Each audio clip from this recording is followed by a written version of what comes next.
ඡායාරූපය. මේක තමයි අද දිනේ මාතෘකාව ෆොටෝග්‍රාෆික. සාමාන්‍යයෙන් අපි ක්ලාස් එකේ ඡායාරූපය කියලා කියන්නේ අපේ ෆොටෝවින් වැඩසටහන. ෆොටෝවින් වැඩසටහන කියලා කියන්නේ අපි ෆොටෝග්‍රාෆ් එක ගැන කතා කරනවා. සාමාන්‍ය ගතානුගතික සම්ප්‍රදායික කෝස් එකක ක්ලාස් එකක වෙන්නේ මෙන්න මෙහෙම තියරි ටිකක් තියෙනවා, ගෝල්ඩන් පොයින්ට් එකක් තියෙනවා, යන පැත්තට ඉඩ තියන්න ඕනේ, සමමිතිය කියලා දෙයක් තියෙනවා, මෙන්න මෙහෙම කියලා ගුරුවරයා පෙන්නනවා. හැබැයි ඒ පෙන්නුවට පස්සේ පොඩි එක දවසක තියරි පාර්ට් 8ක් උගන්වලා එක දවසක ප්‍රැක්ටිකල් එක දාලා එළියට යනවා. මේක තමයි අවංකවම කියනවා නම් ලංකාවේ ක්ලාස් මොඩියුල් එක. හැබැයි අපේ මේ කෝස් එක තුලදී ඒ ගතානුගතික සම්ප්‍රදායික ක්‍රමවේදය සුණු විසුණු කළා අපි කියන්නේවා එනකොටම ෆොටෝ දාගෙන එන්න ඇතුළට. ඡායාරූප දාන්න. ඔයාගේ ඡායාරූප අරගෙන තමයි අපි මේ අඩුපාඩු කියලා දෙන්නේ. කියන්නේ වෙන වශයෙන් කියනවා නම් අර කෝස් එකක ක්ලාස් එකක සාමාන්‍යයෙන් වෙන්නේ එකම ඡායාරූප සෙට් එක එකම ප්‍රසන්ටේෂන් එක පෙන්නලා ඒ අනුකූලව ඔයගලට ගන්න කියලා කියනවා. හැබැයි ඔයා ගත්තද නැද්ද කියන එක දන්නේ නැහැ. මම මේ කෝස් ස්ට්‍රක්චර් එක දන්න නිසා කියන්නේ. නමුත් මෙතෙන් එනකොට ඔයා ඡායාරූපයක් දැම්මොත් අපි හිතමු දයානි දැම්මොත් සෑම් දැම්මොත් සුරේෂ් පංජුල දැම්මොත් අපි මේ ඡායාරූපය පදනම් කරගෙන තමයි ඔයාට කතා කරන්නේ. ඒක හරිම ප්‍රායෝගික ක්‍රමවේදයක්. මොකද අපි අනුන්ගේ ඡායාරූපයක් ගැන කතා කරනවට වඩා ඔයාගේ ඡායාරූපය අරගෙන කතා කරනකොට ඔයාට යන අවබෝධය වැඩි. ඡායාරූපය ගැන කතා කරනකොට ආරම්භයේදීම කියන්නම් මේ කෝස් එකට ඔයා ජොයින් වෙන්නේ විවිධ පරමාර්ථ ඇතුව වෙන්න පුළුවන්. බොහෝ විට මේ කෝස් එකට වැඩි හරියක් එන්නේ ජොබ් එකක් වශයෙන් ෆොටෝග්‍රැෆි කරන්න නෙමෙයි.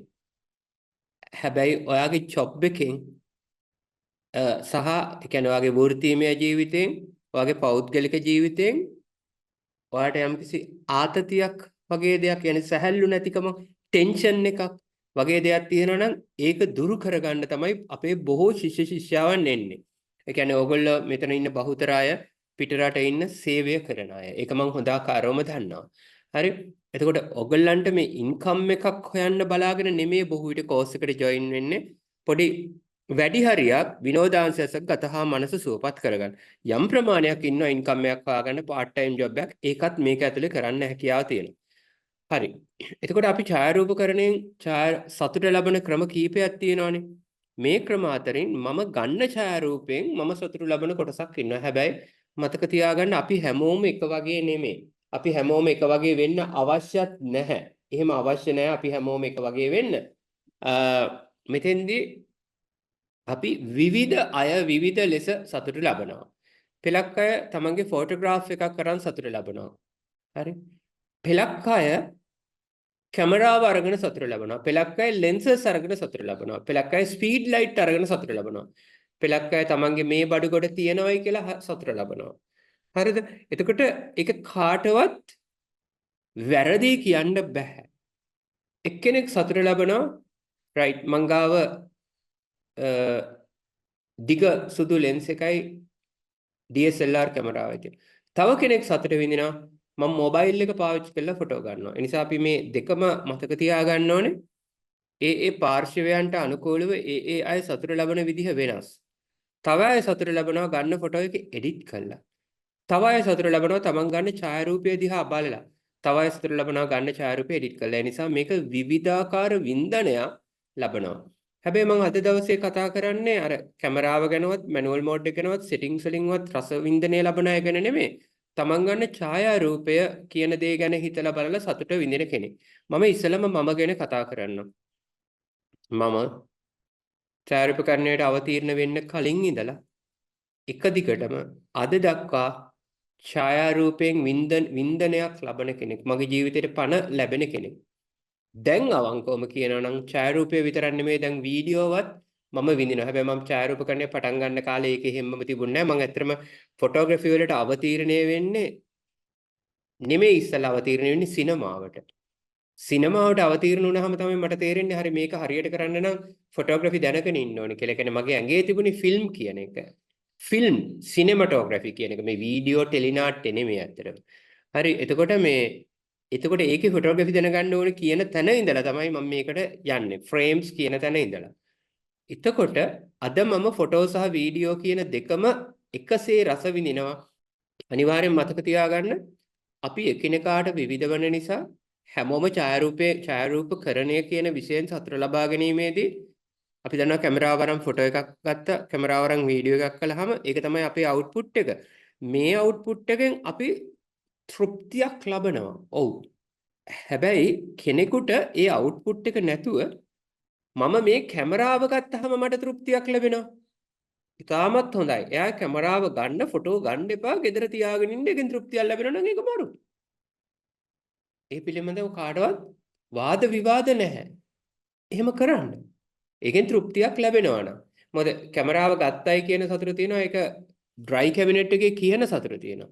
එහෙම නැත්නම් මට මේ ලෙන්ස් එක ගන්න ඕනේ 85-1-2 කියන එක තියෙනවා. මට එදා ඉඳලම ලොකු දෙයක් තිබුණා. කැමරාවට වඩා මට නිර්මාණ ඕනේ. මට නිර්මාණකරණයක් වශයෙන් මගේ අවුට්පුට් එකෙන් මට ලෝකෙ ජය ගන්න ටාගට් එකක් තිබුණා. මගේ ෆොටෝග්‍රාෆ් එක මේ එක්සිබිෂන්ස් වලින් ඉස්සරහට යන්න ඕනේ. මොනවාද මේකේ තියෙන රහස්? මම තරඟවලට ඉදිරිපත් වෙන්න ඕනේ. මම මේ ලෝකෙ පොසිෂන් වෙන්න ඕනේ. මම නිර්මාණකරණයට යන්න ඕනේ. ඒ නිසා මගේ උනන්දුව තිබුණේ එදා ඉඳලම මගේ නිර්මාණකරණය. ඒ පටන් ගන්න කලින් ඉඳලම පටන් අරගෙන එන කාලේ ඉඳලම මේ අදටත් මම නිර්මාණයේ යෙදුණ කෙනෙක්. මම නිර්මාණය පෙන්නන්නම්. ඒ වගේම මේ නිර්මාණකරණයේදී මම out of box වැඩ කරන කෙනෙක් බවට පත් වෙනවා. මොකද මගේ අවුට්පුට් එක නිර්මාණය වෙන නිසා. හරි. මට බේසිකලි කියන්න ඕනුනේ සන්තුෂ්ටි පරමං ධනං. ජීවිතේ පරම ධනය සතුට වේ. අපි හොඳ ආකාරව දන්නවා. ජීවිතේ පරම ධනය සතුට වේ. තමන්ට සතුට තියෙන්නේ ෆොටෝග්‍රැෆි වල කොතනින්ද කියන එක අල්ලගන්න. තමන්ට වීඩියෝග්‍රැෆි වලදී සතුට තියෙන්නේ කොතනින්ද කියන එක අල්ලගන්න. ඒ නිසා මේ මම ඔය කියපු දේ හැමෝටම අවබෝධ වෙයි කියලා මම විශ්වාස කරනවා. දැන් නොඋනත් කොයි මොහොතක හරි වෙයි කියලා මම විශ්වාස කරනවා. සමහර මම කියන කරුණු චුට්ටක් ගැඹුරුයි. මතු පිටින් බැලූ බැල්මට එකපාරට අවබෝධ වෙන්නේ නැහැ. right? නමුත් ඒක කාලයාගේ ඇවෑමෙන් ක්‍රමානුකූලව අවබෝධ කරගන්නවා ලැබෙනවා. ඒක තමයි කියන්න තියෙන්නේ. ඒ නිසා ඒකට පොඩි අර ඉවසීම කියන එක අනිවාර්යෙන් අවශ්‍යයි. මං හිතනවා ඔයාට ඡායාරූපයේ සතුට ලැබෙන්නේ කොතනද කියලා ඔයා ඔයාගෙන් අහන්න. You have to ask from yourself from where I get happiness out of photography. Just see the point where you are getting. So if it is the camera, go for the camera. If it is camera setting, go for the camera setting. අපි කියනවා නම් ඡායාරූපකරණය කියන එක තමන්ගේ සතුට ජනනය කරගන්න, සතුට උත්පාදනය කරගන්න, යොදා ගන්න. ඒකේ කොතනින්ද සතුට ලැබෙන්නේ කියන දේ තීරණය කරන්න. අද දවසේ මේ මාතෘකාව ඡායාරූපකරණයේ කැමරාවක් අරගෙන ලෙන්ස් එකක් අරගෙන මේක පාවිච්චි කරලා නිර්මාණයක් බිහි කරන කෙනාගේ මේ නිර්මාණයෙන් ලබන සතුට ගැන තමයි අපි කතා කරන්නේ. ෆොටෝග්‍රාෆ් එක ගැන. හරිද? ඡායාරූපය. සාමාන්‍යයෙන් මම හඳුන්වන්නේ ඡායාරූපකරණයේ අග්‍රගණ්‍ය ඵලය. එහෙවත් මෙහි මම ලොවට පෙන්නන මගේ නිර්මාණ පෙන්නන දේ තමයි මගේ ඡායාරූපය කියලා. පළවෙනි වතාවේ කියනකොට යම් අවබෝධයක් ඔයගලන්ට මේ පිළිබඳව ලැබෙනවා. ඒක මම දන්නවා. දෙවන අවස්ථාවේ කියනකොට පොඩක් ඒක වැඩි වෙලා අර ඉගෙනගත්ත කරුණොත් එක්ක සැසඳලා ඒක ඉස්සරහට යනවා. තුන්වෙනි අවස්ථාව වෙනකොට ඒකේ අහුමුළු අහුවෙන්න ගන්නවා. මොකද මේ අවස්ථා තුනේම එකම ප්‍රසන්ටේෂන් එකක් නෙමෙයි. එකම කරුණුත් නෙමෙයි මම කතා කරන්නේ. මේ කරුණු වෙනස් වෙනවා.